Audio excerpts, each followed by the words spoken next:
Aga miega meni atana aso idameji amena yaya neru. Iga weni toge wa gumeso tunije mese. Ikpeji yon yaya neru na. Iga ni ba yemi omo oge. Omo wo wa. Omo do wo wa. Ofi moto. Emena ni ata mugwana aso eni wa aso. Denomuna. Iga weni gwezo oge. O balono keme wa iri emega samena yoto. Ila moto, ila oboto. Wa gyoto tie memu. Oga se mata iro do gwi wo gason wo gbona. Eni ka o. Oba ya no eri agbon wa izoro megbe. Ima one mata na gwe. Ru da we se no. Yo do no me se e mo ya mo se na ge wo wa. Yo tubu me ga de. Ogwe na isore ya mu ise Awe 100,000 ya beli jeme. Ni 100,000 niye. Yari egume ye machati transfer. Ni beri lawyer niye. Emi vanono me ina wene. Okpe o itie me awe ni account ni erigo me na we si ene. Iye je no ya lago ya me mate oni time na ladin anu dawe. Ese na uno ma o salobo reward e na weni me ki o ameve. Weni me zagi je ma vie kirikiri. Ona dot la jata magbon weti bayen eni won asan Jesu no ge eyin ni asan meni joro bi omo se no kawe ga re du na kare aga mi go gere dota wa go me so tu ne ra me bi je me se wa go me so wa go to tie me mu o di ma to re e ma tata ayemi omo na we ya te rita ogele tie me Nirigo niye igo na ya belije 100,000. Monzeri je ma vie station. Wazoro emegbe ni ya no ya giene wa ge so mo bo. Aga mi egwe bawe. Uge mi ogoko. Uge mi ogoko. Erita ayemi omo. Emi ya nu me bagbon na uga lose. Owo abere wo fi ekegbo e. Ope abere wo fi ekegbo e. Wa ya ni kuku gbegbe me wa ga kin ori egbe. Uga nwame eruni do nanu na oga senu e agwe moge agwe mata o ese na pologbe ni unu e o se na aju wegbo erita yemi du ka du e da ma ve wa ba e gbe me wa mi okweve gbo na ala na wa ji go we de peto yimi wa fi moto ki wa mi okweve wa ru wa mi okweve o pe abere wo etiwe rita yemi enu wa ya he rita No toga bi mama we eni ka oga jo egwe mi ame eni ka oga jo egwu oga lose mi no jo ese eni ya no gwa lega so oboga won me e ti Jesu e ti de no mu na ama ya mo ge ba ese unu erita ayemi omo iga ba wo ge ba me ni tana iso tunela me vije me se wo via bumi ade ina kion wa me verita yemie okpe abere wo gbo yese okwo abere wo gbo yese eruni do nanu e na hina noria Facebook no do mi odekun aga kawe ba noria Facebook no be kin agba e aga kawe ba aso wagunme do boyen noria beri ma eva wajo egwe mi ame no to ge yezo na wajo egwe mi ame no fit don dagbe wajo egwe mi ame ya kia boy ya bebe na taise itama webe na wuke la jo ya gujuwe gwa ya neru danjo utemata majue de kwe magwete mata ba deso utemata majue wije mata gele no igele tie woman na ya te jore ona ni ojo e that very day na mujue 100,000 who don't know me igo ma ya beli jue iga toge ya vigwe yoto iga toge de no muna Oto, wabonyena. Ayemi amo. Umana tama tane, umiogogo. Uga mwame, umiogogo. Umiogogo bogye. Umiogogo bafa. Agwe matame. Ese nakbologbe. Monse gwijwe ma viega. Du mana dono nego. Oda we ama, yeke we ama. Gigeleri 100,000 ba mujue, dena mujue. Aya beli jue. Ina veri lawyer nu mare wanera ne lawyer iye ke we ga sonu pe oda we ga sonu pe e ki anu do ra su baby O wanuje oga suwe baby. Ebe na ta ese aga mi wo geta erunitona ori logome ori gbe me wa e oge mata dota aye mi omo o pe aga bonu e o ko ga bonu e uga ye mi la ya zese ni du eruna ke mi ewefa e me wa mo mi la ni ge wa mu gabo meme wa mu gabe mani ku mi uke mi oto e nu ta gba gwe mata me o ta lo ba ni ya mi go ni e igo we lo utu tieme na hwere we ugwe to adota me hia we be Facebook ni ya meke na gie we wa ga ogo ta ayemi omo emi ame ga gbo obo emi ame ga gbo we emi ame ga tunu wo gwa nuje o da do gwa no ro gwa we aga mi baby wo gwa ni aga mi okwesa gen wo gwa ni aga mi okugu wo gwa ni aga mi okudeme wo gwa ni eru ni do na nu e ba so na o ga senu e ayemi omo nu wa ya ejerita ri oga jebe ni Jesu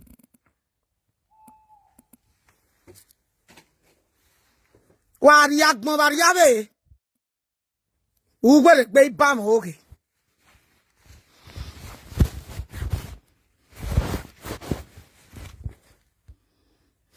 wa ri agbon ba ri abe ugwe le gbe ba mo oge ugwe le gbe ba mo oge aso abo yen ni ma wo we no toge bebe na oga wame elago da we mi ogoko omo agusho obo omo ko ga agusho obo mo pe ga agusho obo wa regret ponu sieme eseni unu ponu sion wa regret wa gbemila wa ya zese ni abo meme uke mi otene gbo uke mi ogoko mama na tie jore ugu ameti ruwa me yen ketemere ya Gumeri eba e ona kwenu do kposuru abo. Aga miego ge do ta ba sona when ason gbe me. Aga miega mata do ta ayemi omo. O we afiye kegbu e. O wa abege wo hate we. Ije no mari o ma hia ka we ba. Do e da ma do e da me. Cause I me no we no ma iwe so re ni no ade do ate ma ga no ma biye. Umati je ku eta mi bi agbon we jore geleri 100,000 many ya belly je me. Wow, when toge my followers we e worry I beg mata wutawo o bi abege wo eti wo kwa abege wo eti we unless wo ge ita magbon ofo neru na ke anase aga miega mata no erita yemie oh my god wa ka wu ke juwe wa ka wu ke ra wa nwame iwe ya fefe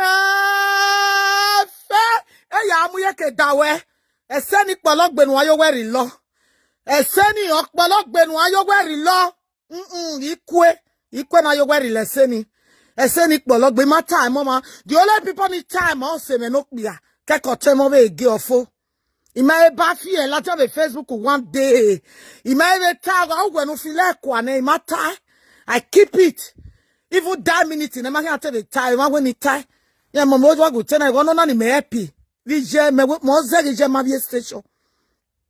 O ma mo riri ma mwe. Una do agweti me ba wo oge gwe. Gweti me ya donate nu gwe de na wa mu ju gwe ba kota. Arada ka una go ya mu ju station yi. I did it iri u so bu mi ade ni 100,000 na beli juwe. E ile gie lawyer ari police station. Never lawyer na ya pa ba 9 to 10. Today you are lying. Because you want to please the world. Emata aladia. Wagume gbise yeruna. O to nejo. O mo pa ta ma me go se. Ikata mo go se na wa ya no ta. Eni omu me pa ila video. Aso me do gwi mana. Oga imo to oge. When ya tie me mo be yi. O ga ime ga mata ta. Igeleri go nu e go ma ya beli ju e mo se gi ju e ma vie. O toga ti ewe gbe ni mo bo me gbo toga e o toga ti ewe gbe o toga ti ewe gbe o to wa fi owe yo to o ga ka we mi ni ju o ga ka we mi nera iyonu we la ti anu do negberu na ti anu we do na we shoro ya mo se aga gele mi oguri go me ba mu ise me de na mu ise me na ya beli ise me do neru dangume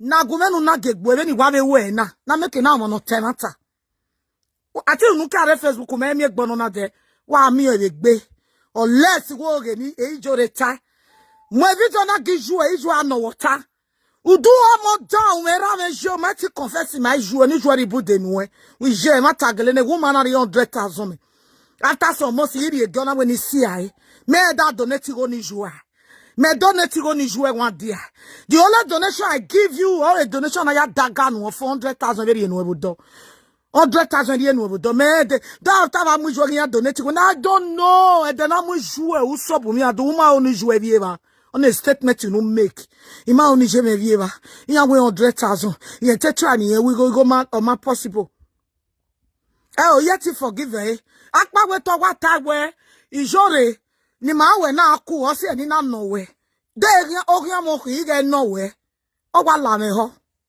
wa gusie me when we na gele mata no ro wa gusie una sie ma ne ma me ke na we o ijore toge me toge me ni jore ta o me do bagwo oge ah me do bagwo oge me atogi do lati awo giason na do anerun da wa desoe me ni jore toge imwe baba bobo ya nerun da me ni jore toge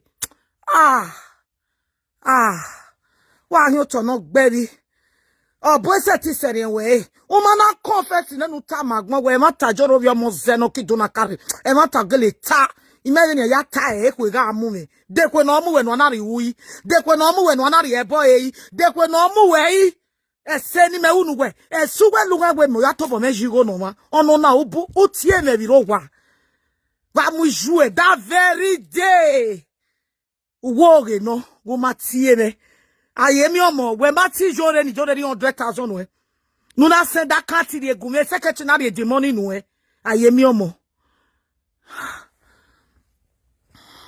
unless woman want me uga want me oto ano we ijwa ga ije church ye tie la dia we what la we no ko no jono re we bo do no ya ba okay ni atoko ni ate ijore go and mark it down egbe ya neruna wa mi o egbe omo na pa ti ba mo okay no go free omo pa ti ba mo okay no go free wa mi o egbe wo wie wa mi o egbe ba fan wa mi o egbe wa wie yore wa so ala wa nu se aye mi amo usati yo gweri lo me se ni unu ala wa nu se emi ame na get to gbe ala wa nu se emi na gwa ni ewu ya wenu na aye mi amo na adadi mari 100,000 no ba mu jue o gwa we afure bo we afure ba afure wa ye yore ogiri 100,000 we igo na ya beli jue ina ri la ya ba o wa ko gwa no erumu ya no ro gwa ni emi ani ala bo we ala ba fa ala bo ta ude mi ala bo we ala ba fa ala bo ta etie de no mu na edo ya neru na no ogwa ji fi ewe mi o ja ya senu agwe mata na ri egbe e mata na mose gbe e mata na heavy gbe ugwo adojo were lord because of Facebook money because of egiano ro we Facebook for what me iwe sana ni nu odo we oge meta ayemi omo oh my god wa regret ponu jo we ya rile matana wa regret wa son wa regret wa van wa regret wa avia yore eti o salobo eti de no mu na eti won ba ne do eti jano lega do eti kan re do eti medo ya fefe te ya no we wa ga mi na mi jedo wa ga mi na mi nikao wa ga mi na mi obaya no eri agbon wa ga mi na mi oyimiya wa ga mi na mi esu wa ga mi na mi azi wa ga mi na mi wu wa ga mi na mi accident unless u tamagbon we ti temata that is the only way no na survive u ladu tamagbon we joro bi omozo matoge u matoge e matagle no ba mu jeme tie wo na 100,000 me igo na ya beli jeme ijeme ma be lo ya fo say the truth wana temata wa nwa me mi ame no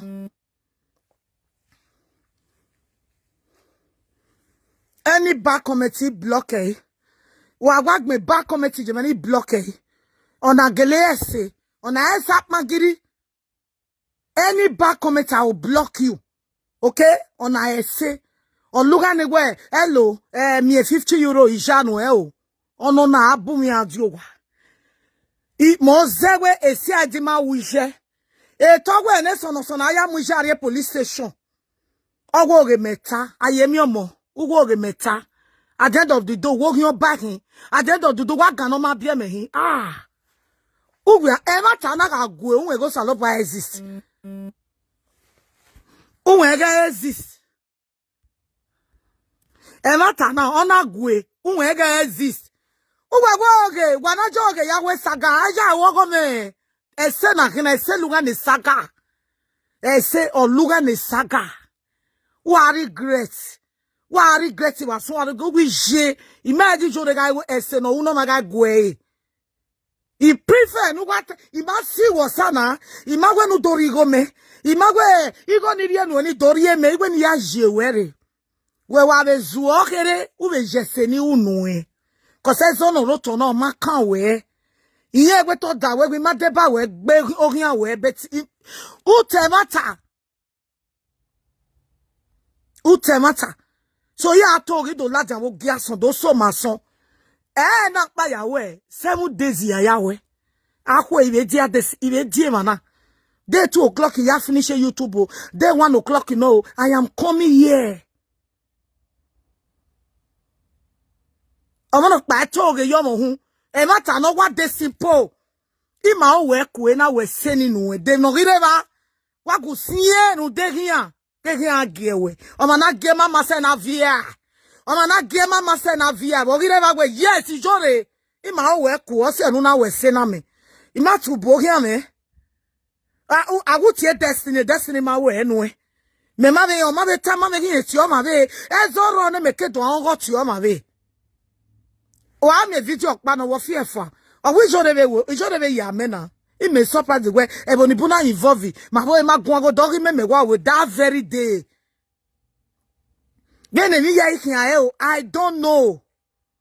Make him joie meve. Iri joie you when yakanda kare. Iri joie you wo sere. Iri joie you wo logomare. At the end of the day, wa ganoma bie mehi.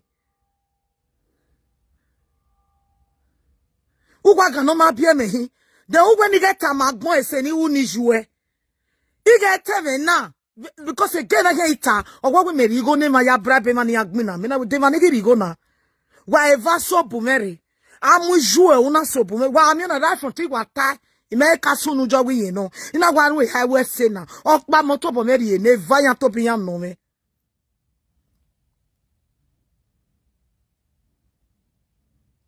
yege gutoge ji yege gutoge emi no su no na egweta o se 30 years no ya sunu na miamia